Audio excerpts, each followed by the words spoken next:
right, we're going to go ahead and call this meeting to order here tonight. Yeah. Let's go ahead and pray. We'll get things underway here. Father, thank you tonight for the prayer time that we could have, and I ask that you will bless our study here tonight as we try to learn some things, how they affect our church. And bless us tonight as we meet here in Jesus' name. Amen.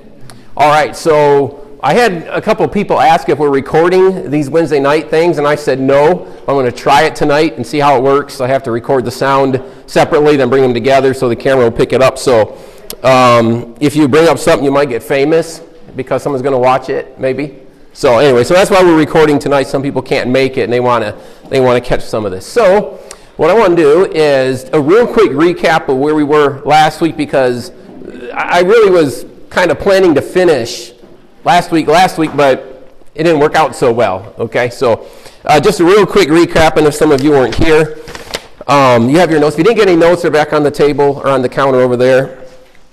Social justice, what God thinks about the race issue. If you have been awake and alive at all in the last year, you know that this idea of race has been a really big deal. And maybe some of it's justified, maybe some of it's not, but the idea of critical race theory and social justice is coming into churches. And so we have to understand, what is it we're looking at here? And if critical race theory is a total new term to you, next week we should plan to start getting to that in depth and see what is the issue with it, okay? So we're just talking right now what God thinks about the race issue. We started last week. So I'm just going to go through the slides real quickly to bring us up to date to where we are so we can, get our thoughts back in. To where we are, what God thinks about the race issue.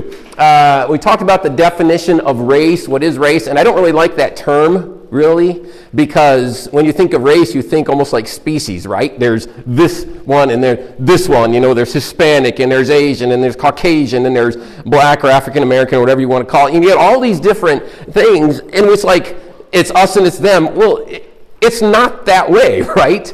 Because as we saw in verse, we'll even look at again tonight, that God has made of one blood all people, right? So we're all the same, so some are a little darker, some a little lighter, and it's just how it is. So I don't really like the term race, but this is the definition from Merriam-Webster: family, tribe, people, or nation belonging to the same stock, class or group of people unified by shared interests, habits, etc., that kind of thing. Okay, so that's race. But the definition of racism, a belief that race, according to their previous definition, is the primary determinant of human traits and capabilities, and that racial differences produce an inheritance superiority of a particular race. So the definition of racism here originally, is that because people that look like me or act like me, I like that better, so therefore my race is superior to your race.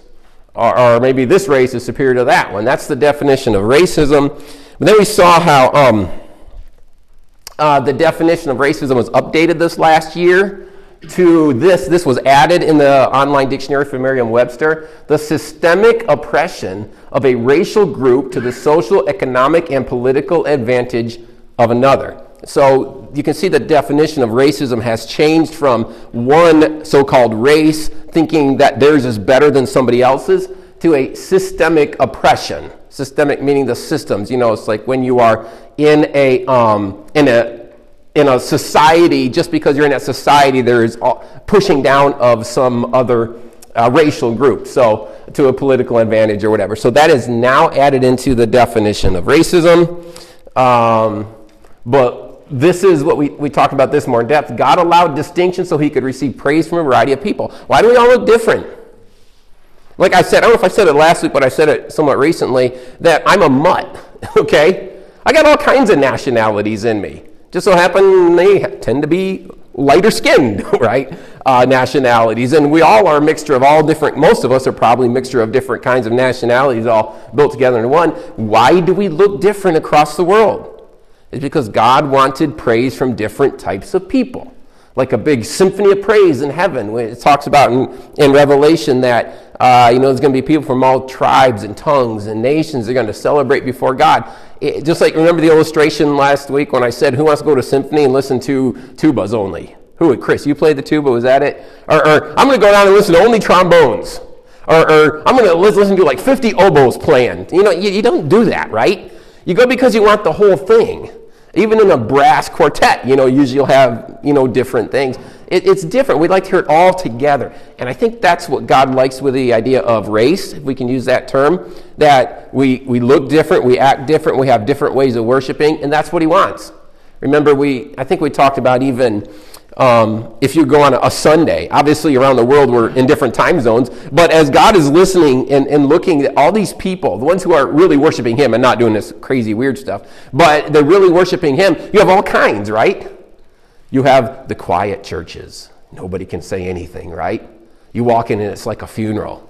But some of those people are worshiping God. Then you go into some and you got to wear earplugs. Well, some of those people are worshiping God, right? And it takes all kinds. You get people in our ornate churches here in America. You get some people out under a tree. You get Bill Gibbs isn't here tonight, right? You take pictures when they would go down to Costa Rica, and he posts these pictures of going to church on the beach. Well, you can worship God on the beach too on Sunday morning. You guys are like, that sounds like a great idea, right? But it's like God is looking at all these people worshiping and praising in different ways, and it's like a big symphony of all different kinds of ways to do it. I think I use the illustration. My sister used to go to a Hispanic church. If you go in there, it sounds a little bit different than ours. Man, they got their guitars. I mean, they're just really going to town on their guitars, right? There's all different kinds, and that's the way that God wants it, for us to worship him in different ways, because God's not a boring God. So what's the real problem when we get to social justice? Is that where we ended? I'm not looking at my notes. I'm just looking at the slides. Is that where we were? All right. Let me find my date here that I put in. All right. Okay. The real problem. Social justice, the real problem. So what first thing we need to do is define this term. Have you heard this term before, social justice? What does it mean? I think that's really important for us to understand. What does it actually mean? So what we have to do is we're going to break it down. We're going to look at, because if you look up social justice, it describes social justice with using the word justice. If you look up justice, it comes from the word just. So we have to follow this train to find out what they all mean. So we start back with the word just. All right? Here's a definition of the word just. When we say something is just, and I pulled out the definitions that are dealing with our relationships with other people. All right? This is from the Oxford English Dictionary. The definition is based on or behaving according to what is morally right and fair. And the second definition, treatment that is deserved or appropriate for the circumstances. So if I were to say, I am a just person, it means I'm doing what's morally right and fair. Okay, I'm not going to shoot you dead just because I didn't want you to walk in the room. That wouldn't be, there's no reason for that. It's not morally right. It's treatment deserved or appropriate for the circumstances. So when I'm treating somebody in the right way. The golden rule, do to others as you would have them do to you. It's that kind of a thing almost. I'm just going to treat other people right. That's what it means to be just. Now keep that in mind as we go now to the definition of the word justice. Okay? The justice means just behavior or treatment. And that's why we had to define the word just, because what does the word just mean here? It means treating other people in a morally right way. So if we were to take the definition of just and combine it with the definition of justice, we get something like this. When inserting the definition of just, we get this. This is my definition, just combining the two of just and justice. Morally right, fair, and appropriate treatment of others. Okay, I think probably most people across the world would agree with this definition. If I were to say, I believe in justice, dictionary definition would be that I believe in treating people fairly. Now, does anybody disagree with this so far? We should not treat people fairly. Anyone think, okay, so we're on the same board here. Everybody's agreement. Hey, we should treat people fairly. We should treat people morally. Most people, there's a lot of screwballs in this world, if you haven't figured that out. But most people, are going to agree with that, right? That we need to treat people morally right and appropriate. So that's justice. I'm going to treat you in a morally correct way. The problem is when we take the word social and put it in front of the word justice. Suddenly, when we take the word social and put it in front of the word justice totally changes meaning. Okay? This is where we get the problem. So this is also from the Oxford English Dictionary, where I got the word justice, the definition, and where I got the definition for just and justice. Same dictionary, when you add the word social to justice, this is the definition you get. Justice, remember, morally treating other people. Justice in terms of the distribution of wealth, opportunities, and privileges within a society. Okay, does anybody see a problem with this? Tina sees it. What's your problem? Socialism? Yeah, socialism. Yeah, right. Yeah, to use a political term. Yeah. Well, what do you see in this definition? I'm just trying to get you to think through this, okay? What is the problem here? How does it change from the definition of justice when you add social in front of it? Yeah. Justice for who? For who? Okay. For who? And justice should have nothing to do with the wealth, opportunities, and privileges, I don't think. Right. I think this word right here is key. The distribution. All of us agree we should treat everybody right. I mean, if you treat somebody in a wrong and discriminatory way because they look different than you, that's a sin. Because we're all the same. We just got different color, right? Remember I told you Vodi Bakum? If you haven't looked up Vodi Bakum, I don't know about all his theology, but he is awesome on this point. Remember last week I told you he made a comment. He said, "I've just been blessed with more melatonin than a lot of people," right?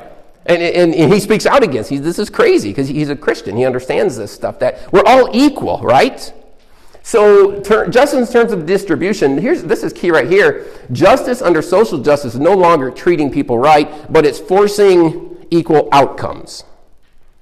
That's what social justice means. And it isn't just a race thing. I mean, it's across the board. It's, poor and rich. And it all comes out of Marxism that we'll talk about probably next week. So it's just everybody has to have the same outcome. If you have a better house than somebody else, that's bad, right? If you make a lot of money, you have to be taxed a lot more and get it all taken from you. That's where it's the idea of social justice. Equal the playing field. No, don't equal the playing field. Equal the winner's podium. Okay, that's what you're looking at here when you add social in front of the word justice. So you can see how the word justice totally changes meaning from treatment to outcome when you add the word social in front of it. And I think this is a problem that we have in our society. Does that make sense, everybody? Are you with me on that so far? Okay. I think what I would add to really bring to light the distribution of wealth, if you put equal distribution of wealth, opportunities, and privileges. I don't find a problem with having equal opportunities, but equal distribution of wealth is definitely socialism, and that's where it's nice to see the justice in terms of distribution, but basically socialism is the equal distribution. That's the belief of socialism. Right, making everybody has the same thing. Equal distribution of wealth, opportunity, whether you deserve it or not. Yeah. You do the same thing. This guy's got more. You just take that and give it to you. Yeah, it is socialism.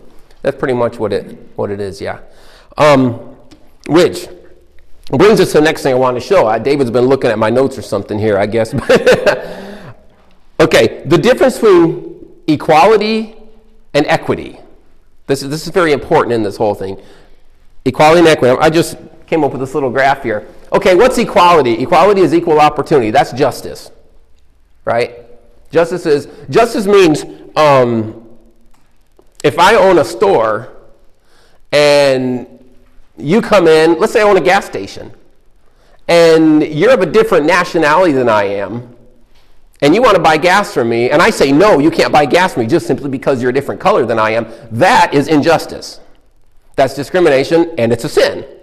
Now, obviously people take this to the extent of, should someone make a wedding cake for a gay couple? That's a different story. That's not selling just a good. That's promoting that lifestyle. So that's a different thing. But as a matter of fact, Jack Phillips, if you know anything about him, he was the baker, right, out in, I think it was Denver, Colorado, where he refused to make a cake for a gay couple. He said, I'll sell you anything that's pre-made in the store. I just won't make a cake for that wedding. And of course, he went through the whole lawsuit deal. It's just an ongoing thing with that guy. Just because he didn't want to do that. But he would sell them anything he had. He wasn't discriminating based on who they were or the lifestyle they chose, right? And so if I own that gas station, you come up and I say, oh, look, you're a different color than I am. I'll still sell you gas. That's justice. That's the way it's supposed to be. All right? So that's equality. Hey, you want to buy my gas? That's fine. Someone else wants to buy my gas? That's fine. If I'm hiring somebody. And I have people, let's say I'm hiring 4 different people, or I'm hiring one person, I have 4 applicants, and they're all 4 different nationalities, different colors, whatever.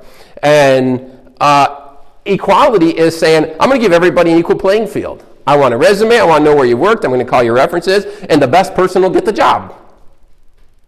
Inequality is when you're Asian, I'm not going to even think about hiring you. Or you're white, I'm not going to hire you. You're black, I'm not going to hire you. That's inequality. Equality is everyone gets the same starting field and let's see who can win. All right? That's equality. Equity is equal outcome. That's what David was talking about. Blanchard, in case you don't know who David is. Equal outcome. Equity means we need to have everybody have the same in the end. That's affirmative action and things like that, right? You need to have a certain number of a certain mix or whatever it happens to be. So you can see the difference here, right? Equality is let's not discriminate against somebody because of who they are. Let's let everybody have a shot at it. That's what America was built on to a degree, right? You want to come over here, so many folks have come to this country and they've made it big. They came with nothing and they were successful because we have an equal playing field, for the most part anyway. Equity is, I don't care what you do, I don't care if you never work a day in your life, you need to have the same as Jeff Bezos or Bill Gates or Donald Trump, all right, or somebody. We need to take away from them and give it to people, whether they worked or not, it doesn't matter, because in the end we need the same. When we grade our papers, we need to make sure that no ethnicity is getting a lesser grade than another ethnicity. We need to have equal outcome. Well, that's not equality, that's equity. This is forcing something. This is how you can act, treating everybody equal. Equity is making sure everybody gets the same in the end. You have something you were going to? Yeah. How do you reconcile the Equality Act that was passed by the House? Oh, my word. Yeah. Equal opportunity. Yeah, Equality Act was very terribly named. Yeah, it was not an Equality Act. No, it's an Equity Act. Really is what it is, if it's even that. If you haven't watched my video on the Equality Act, you need to do it. You need to find it, you need to watch it. Because that is one of the most pathetic pieces of legislation that our government has ever put out. It's horrendous. And I don't know what the Senate's going to do with it, but I hope they shoot it down like it should be. Then along with that H.R. 1, they're trying to pass that voting rights one too. I don't know about our government, I really don't. I do know about them, but I wish I didn't. Let's put it that way. Okay, so there's a difference there between equity and equality. Often what social justice becomes is giving people not equal opportunity, but equal results. Okay, that's what this comes down to. Not where we're going to give people equal opportunity. We need to have equal results. The same number of different ethnicities, nationalities, colors, whatever, need to equal it out in the end. It's an attempt to reach a utopia on earth. Right? And the utopia is everybody has the same stuff, right? If you've never been to a socialist country, you ought to go to one. I talk all the time about my year in Russia, because Russia was a socialist country. I came after it was no longer necessarily a socialist country. I went in 1997, and the Iron Curtain fell in 1991. So they had 6 years to make things better. And the stuff I saw over there was pathetic. I saw what happens to a country when everybody has to have the same thing. And it was terrible. It was absolutely terrible. And I'm not even talking on a biblical level here. I'm just talking about, you just observe.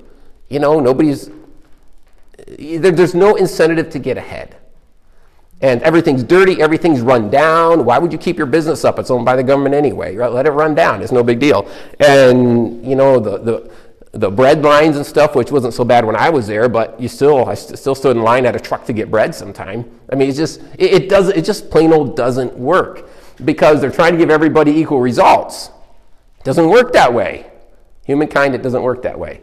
So social justice sometimes becomes just giving people equal results rather than equal opportunity. Equal opportunity, good. Equal results, we can't force it to happen because everyone's got different capabilities. We try to force that, then the Jeff Bezoses, how do you pluralize that, of the world, aren't going to work for anything, right? And so then there's no wealth even to spread around. So it just doesn't work. But here's the problem with it, because social justice is trying to develop a utopia on earth. It's going to be perfect if everybody has the same thing.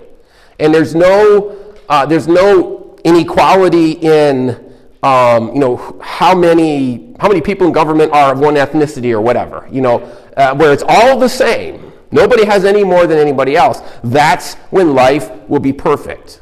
So you take that idea of social justice and you bring it into the church, into the gospel, into the Bible.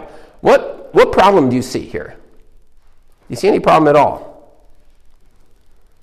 How do you achieve utopia on earth? With social justice, you achieve it by, well, it's not there anymore, equity. Who makes the decision? Okay, yeah. Who picks the winners and losers? Yeah, who picks the winners and losers? This is not compatible with the gospel. Because what is the ultimate aim of the gospel? It's to change men's hearts. How do you get to utopia with the gospel? You're not going to get it through anything that man does.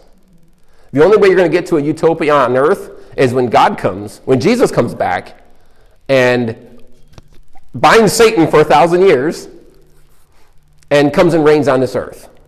That's when it's going to be utopia. That's when it's going to be okay. We're not going to get there by trying to make everybody have equity, have the same result. So it just doesn't work with the gospel. Social justice can be used as a replacement for the gospel, and that's exactly what it is. It's a replacement for the gospel. As a matter of fact, there's some people that I've listened to, and they refer to social justice as a religion. And the reason I say it's a religion is because social justice has its own theology books.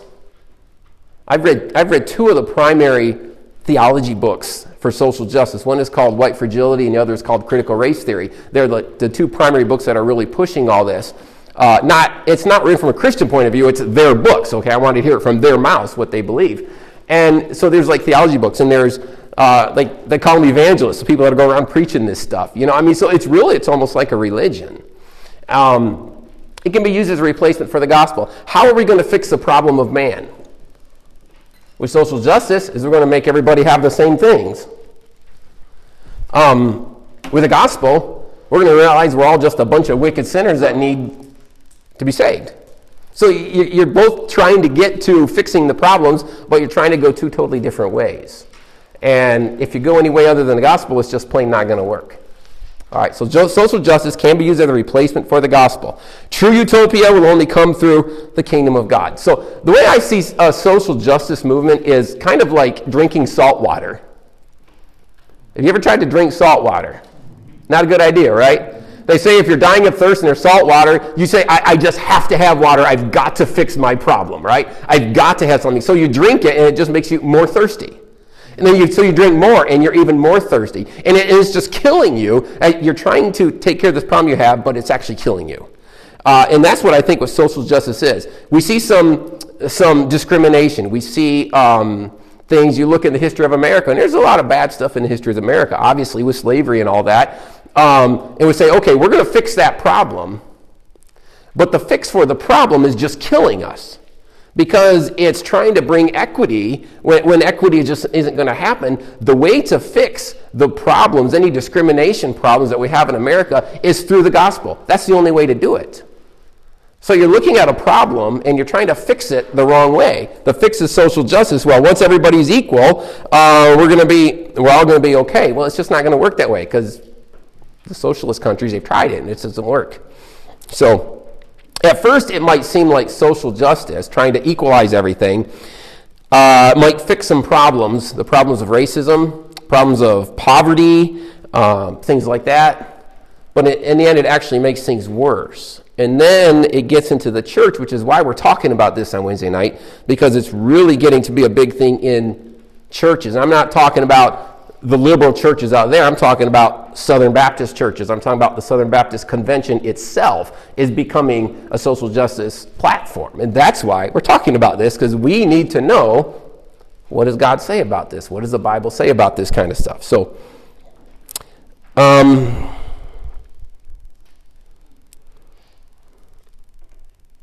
okay, I've talked about a lot of this stuff. Ultimately, the real problem of racism or any inequality, which is treating people wrongly, it comes from wickedness in the heart of man. And we're not going to fix that by causing or by forcing some kind of outcome, right? You can't do it that way. It has to be in the heart of man, which is why this first session, last week and this week, we're talking about what does God think about race? You know, are there even any races? Well, not really, but there's different colors and ethnicities and things like that, right? We need to understand, what does God think about this? God designed it that way. The Tower of Babel, he spread everybody out because they refused to do it on their own. Why did he spread everybody out around this earth? So we would eventually become different colors, different ethnicities, different ways of doing things.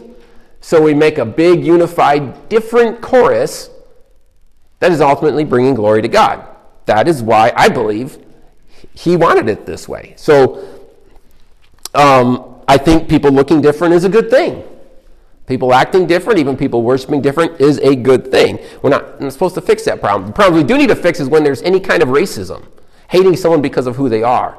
But you're not going to fix it through social justice. You're going to fix it through the gospel, changing the hearts of men. So you're approaching a problem with the wrong solution. It's like trying to put a Band-Aid on a broken leg. The problem's only going to get worse, right? You got to fix it. You got to take care of the root of the problem, which is wickedness in the heart of man.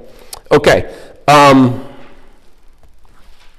The cure for social inequality. What is the cure for social? Actually, it should be social. Actually, okay, I changed it on here. On your paper, I was doing this today, and I thought it says the cure for social inequity. Probably should be social inequality.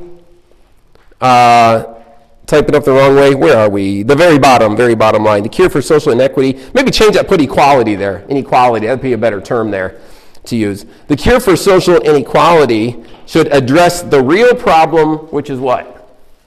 The wickedness in the heart of man. That's the problem. When you look at anybody else and you don't like them because of what color they are or what nationality they are. Remember, even last week we talked about people that served in one of the world wars, or maybe even like Vietnam or Korea. Sometimes it's hard for them to look at somebody from those countries and accept them as people because they were so used to them being their enemy. That's discrimination. That's racism. That's wrong. That's inequality. Inequity is everybody needs to have the same at the end, and that's not right. The real problem with social inequality, racism, etc., is the wickedness in the heart of man. People are just wicked, and that's what's causing the problem. So, on the back, how should we respond to our differences in race? Okay? Well, we have differences in race, right? That's kind of obvious if you look around. You know, some people say, well, you know, we just need to ignore race. We need to be colorblind. And then say, well, we need to elevate this race or lower this. I mean, okay, are there races or not? You know, what is it? How does God see this? How should we respond to our differences in race? Number one, recognize the God-given inherent abilities of the races. This is something we're not really supposed to do anymore in our society. Different race, and I'm using that term just because that's the term we always use. I don't like the word races really because it makes it looks like we're different groups where we're all the same people. We just, because of Tower of Babel, we spread out, this group start to look more like, and this group start to look more like, and that's just how it is. We should recognize the God-given inherent abilities of the races. Different people groups have different capabilities. And there's nothing wrong with pointing that out. Of course, there are generalities. Have you ever wondered why most NBA players are black? Because those dudes are tough. I mean, these guys are tough. I told you about my first roommate in college. His name was Unity Nkosi. Unity Nkosi. I can't remember where he was originally from. I heard him talk to his mom on the phone, and the language he spoke, I don't know what it was, but it was a whole bunch of clicks in his mouth and stuff. It was really interesting to listen to. He was about that tall. He was a black guy, and his hair made him about that tall. I mean, he wore his hair straight up. And we just had so much fun rooming together. But I mean, this dude was built. He died in a car accident several years ago, I found out. But I mean, this dude was just built. A short little guy, man, he had a barrel chest on him. And I actually have a picture. I tried to look it up today, but the picture's so grainy you wouldn't have been able to see it. But he was walking down the sidewalk at college one time, and there was a street sign or a stop sign or something. And he grabbed that thing and made himself parallel to the ground and just hung on it like that. I can hardly walk, and the guy's parallel to the ground. I mean, the guy was just, you wouldn't catch me doing that. Maybe some white guys can do that too or not. But, this is something that God has put within this particular group of people. They're strong, it seems like. There's different things. Ever wonder why most of your doctors are Asian? Or something, or Indian as far as from India? It just seems like there's something about people that come from there that, through their family group being over there, those genes were passed on, and they just are just really smart, and they can make the best cars. Pardon me, all American car people. But a lot of times, if you buy you buy. Maybe I shouldn't even go there. I don't know what all we got here. But maybe I want a car that runs a little longer. I buy a certain one or something like that. It's just a generality, right? Well, why are those people? Why are they like that? God has gifted them with something. The Jews, look at the Jews. The Jews are such a small percentage of the people in the world. And remember when we went through a time on Israel in relation to current events? And toward the end of that, I listed so many Jews who received the Nobel Prize. Today, the Nobel Prize is pretty much a worthless thing. They give it to everybody who doesn't deserve it. But throughout time, so why is there such an overwhelming number of Jewish people that win this? And we look at celebrities. I also ran down a list of a lot of names that many, many people that hit it big, like in maybe in government or in finances or in business or the entertainment industry. Many of them are Jewish. Why? Why is it so disproportionate that these Jewish people are successful? I think it's because God put something in them. And there's no problem recognizing that. I mean, if you're Jewish, it's something to be proud of, right? Hey, I'm Jewish. Hey, I remember this time when I was in elementary, and there was this kid that I went to church with, and I found out he was from Vietnam. I don't know, looking back, it was kind of obvious, but I didn't know it. He was just another kid to me, right? I didn't know that people look different like that. And I said, hey, I heard you're from Vietnam. He says, yep, and I'm proud of it. Okay, I don't know. It's like, not like I was knocking you. I just said, wow, I thought that was cool. Be proud of it, right? Because that's who God made you. Recognize the God-given abilities of the, quote, races. So whatever, quote, race you'd be or people group, you might have some generalized capabilities. It's completely fine. We don't need to equalize everything. One of my first college in my DMin program, my first class I went to, it was a counseling class, and it was over at Grace College, Grace Seminary, so I drove about half an hour, 40 minutes from my house in Bremen. So I drive over there, and it's a week-long class. I have to do all my work and then sit in class for a week and then do a project afterwards. So I went over there, and my instructor's name was Dr. Lehman. He came out of, I think he taught at Cornerstone University, I think, somewhere up there. And so he came down and teaching counseling class. It was a great class. And somewhere in the class, one of the guys in the class asked him, they said, he was a short little guy. Just a short little guy, little like a twerp, And somebody said, what made you get into counseling? And his answer was, well, I realized early on I didn't have a career in the NBA. It's like, unless you're Spud Webb, right? But God didn't gift him for that. Short little white guys is probably not what they're going to do. Embrace it, right? God gave you a gift to do something else. And so there's no problem with recognizing that. Yes, these are generalities, but God has given us different abilities.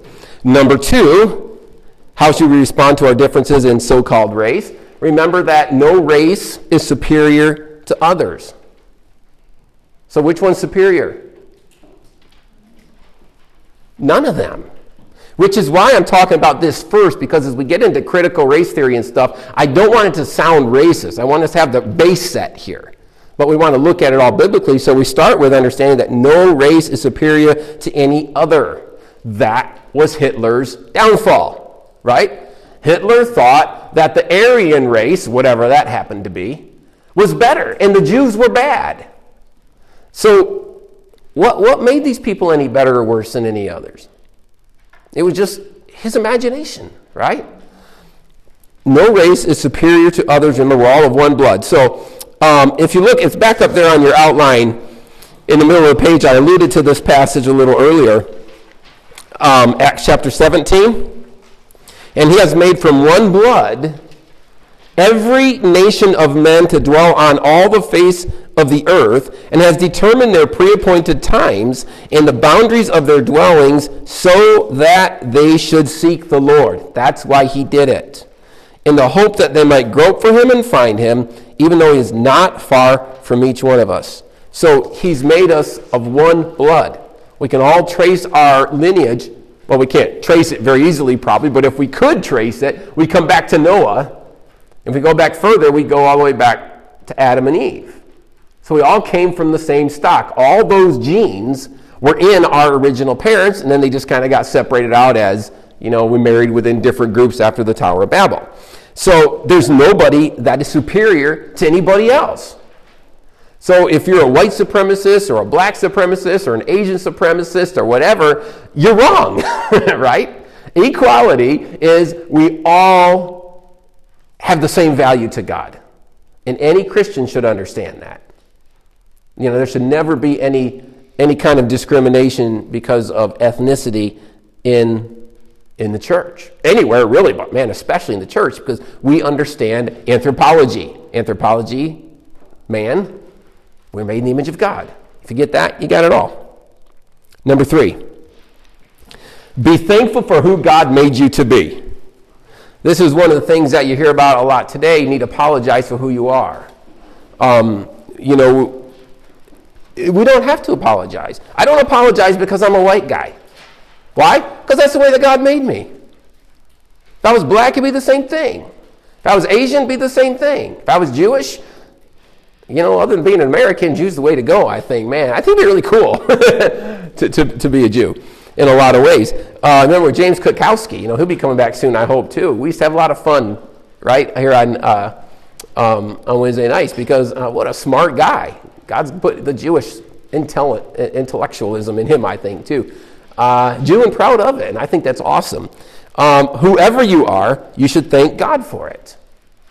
Whatever color you are, whatever ethnicity you are, that's the way God wanted you to be, because eventually you will be able to play your little part in glorifying God in this huge symphony of everybody of all different colors and all different kinds that he has. So you need to be thankful that God made you who you are. So the point of this is that we can't ignore the fact that we look different, because it's supposed to be that way. Sure, we look different than other people all the way out, and that's completely fine. If you couldn't worship with someone of a different ethnicity than you, then you got a big problem, right? That doesn't mean you need to. I mean, different ethnicities often will worship different ways. And that's cool. That's great, as long as they're staying within the boundaries of what's right. But, I mean, if you were to go into a church and, well, let me just put it this way. Let's say someone came into the church and they say, I don't want to be in this church if there's anyone of any certain ethnicity here. Well, maybe you need to find a different church, right? And if somebody of another ethnicity, whatever it is, were to come in here, and someone from Eastlake were to say, you shouldn't be here because you don't fit in, then I'm going to have some words with that person, right? Because that is a slap in the face of God. It doesn't matter what ethnicity you are. We're all made in the image of God, regardless of our color, regardless of our ethnicity. That is how you get rid of racism and discrimination. You just understand who we are in the eyes of God. And then, so I wanted to say all that because next week we get into this idea of critical race theory, which I just want to give it to you the way it is, and I don't want it to sound racist at all. So we needed to start with that, understanding who we are and understanding the problems that social justice has when it comes into the church. So questions or comments, hate mail, whatever you got for me tonight, anybody? That'll be the email later, right? I do have a little bit of a problem. You tend to believe that after the Tower of Babel, different races evolved because of their environment. I disagree with that. Why? Because my question is, the way I would put it is, if you look and see what was done in that situation, God caused, he said, let's confuse their languages. Mm-hmm. It didn't happen gradually. It was instantaneously. That was done. Mm-hmm. It also said that God, at that point, they didn't say, well, you know what, I don't like you anymore, I can't even understand you, I'm leaving. They didn't do that. God, he moved them. He did it in his divine abilities to move those people into different nations. And so I believe the different, from what I can see.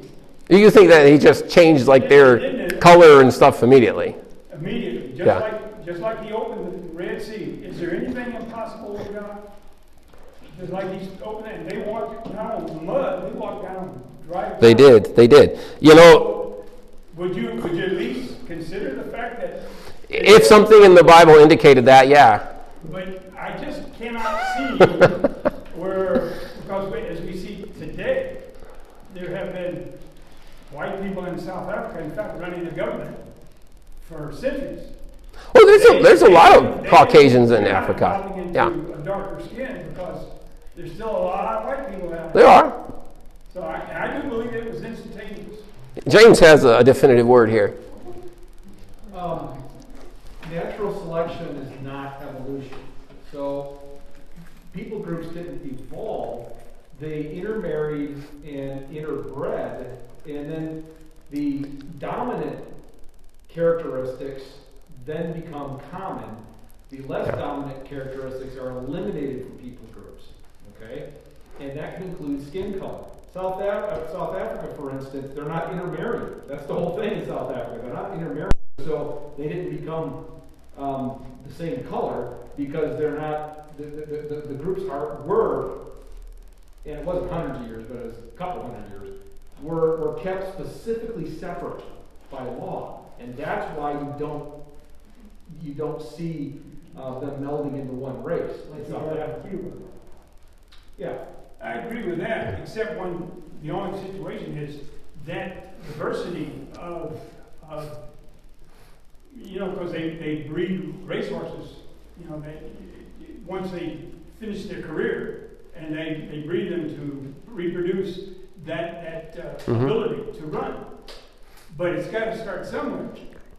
The different shape of heads, faces, eyes. Yeah, I see what you're saying. You can get that. You can get that in families over time, a certain prominent nose or whatever, and those genes start to come out. I just don't think there's anything that indicates. I think how God pushed them out was he changed their languages, and so you got with who you could talk with, and then there you went. Yeah. My hypothesis is the reason why I believe that it happened that way is because once he confused the languages, they didn't decide to move out. God moved them out. If you look at the scripture, it says he moved them. God moved them. Yeah, I think he moved them by changing languages, though. But what we need to do is we need to call this the David hypothesis and send it into the institutions of higher learning and let them hash it out for us and get us back. Yes, Tina. When we left that there last week, the one thing that was playing through my mind and to compare and just even look back at this past year is look at our cities over this last year. And we all speak the same language pretty much, American English. However, even though we're speaking the same common language, look at all the conflict and the chaos and everything that's come out of these cities over this last year, where you could be saying the same thing, but you're not. That person could be speaking Greek to me right now because they don't agree with what I'm saying. They don't share. You know, that brings up a very interesting point. And the point is that you have to define terms. We've talked about it a lot in our Wednesday night things. You have to define what you're saying. Like even this idea of social justice. And one of the videos, I told you last week, I listened to one that James sent me. Then I listened to another one, Vodi Bakum. If you're interested in this, just type in Vodi Bakum social justice. And he's got a big term, I can't remember what he uses. But he kept saying this phrase, from The Princess Bride, whoever it was, they said, you keep using that term, I do not think it means what you think it means. Okay? He just kept coming back, social justice, we throw that term around, I don't think it means what you think it means. Because when you use the term social justice, people are thinking, man, there's racism, we gotta get rid of it. Social justice and the social justice movement, according to their definition, is that equity. Everybody needs the same. Or who is now the oppressed needs to be above the oppressors. That's the terminology. So you're right. We have to define terms. We get the same thing in theology. Like I love to study about the Calvinism debate, because I'm not a Calvinist and some are, and we'd like to debate this. But you can talk in circles and circles. Like how come we're not getting it? It's because we're using the same terminology, but we're defining it differently. So you have to define the terms, which is part of it. Should there be equality? Yeah, but what do you mean by equality? I'm for justice. Well, so am I. How do you define justice, right? So, yeah, it's interesting. Next week we'll pick up on critical race theory, and we'll talk about the background, where it came from, Marxism and everything. And you say, well, that doesn't sound interesting to me. It's very practical, okay? Don't let a big term like critical race theory get in your way, because it's a really big thing. You're going to face it in life. So let's pray. We'll be dismissed. Father, thank you for allowing us to be here tonight. Help us as a church to be able to decipher what to believe and what not to believe, to sort through the stuff that's being fed to us and compare everything with the Bible. And so no matter what anybody else does, that we want to stand on the truth wherever it is. Help us to understand that. Bless our church. May we never be a church that has discrimination or racism of any kind, but may we be a church that tries to change hearts through the gospel. In Jesus' name, amen.